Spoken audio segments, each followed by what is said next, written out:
You are the gatekeeper of your life.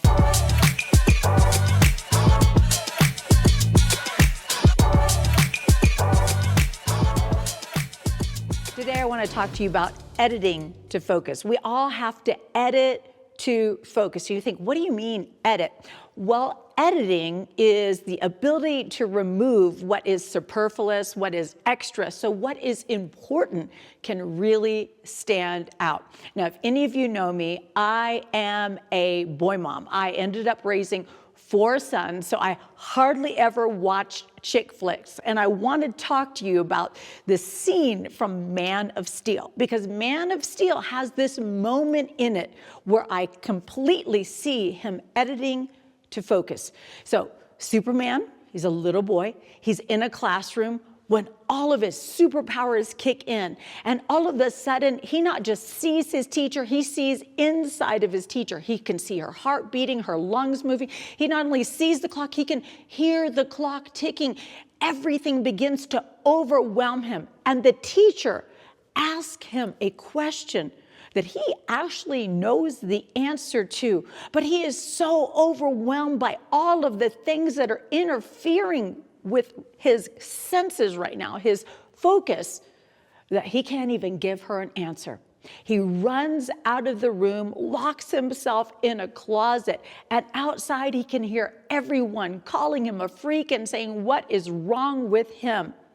And the teacher says, all right, I'm calling your mom. So his mama shows up. And when his mama knocks on the door, she says, come on, you gotta let me in if you want me to help you. And he says, Mom, the world is just too big. And she says to him, then make it smaller. I want to give you permission to make your world smaller. You are the gatekeeper of your life.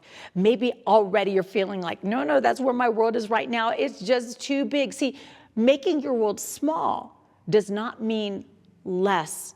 It means that you're going to concentrate on what is the most important. See, when we allow everything to pull us in every single direction, it means we end up going nowhere.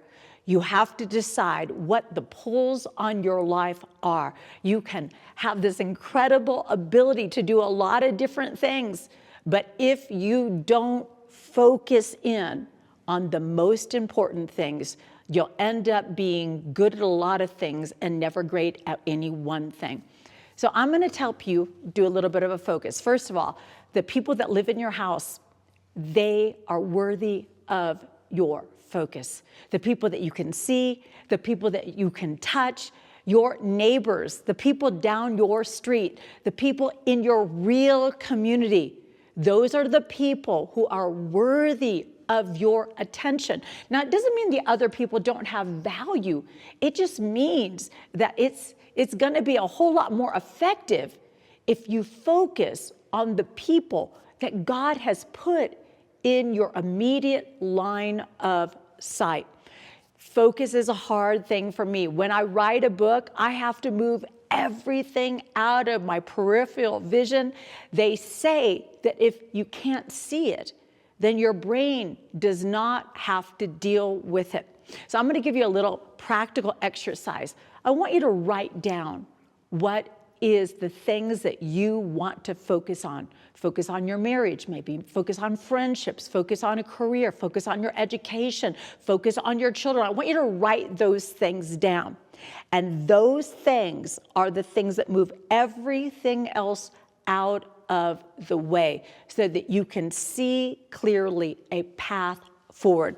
See, I believe that God is asking you and I to move closer to him. Hebrews 12:2 says, we look away from the natural realm and we fasten our gaze onto Jesus, who birthed faith within us. See, Jesus is the one who gives us the faith, our superpower, and who leads us forward into faith perfection.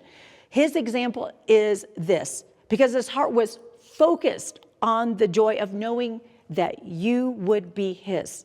See, you were the joy on the other side of the cross. He endured the agony of the cross and conquered It's humiliation. And now he sits exalted at the right hand of the throne of God.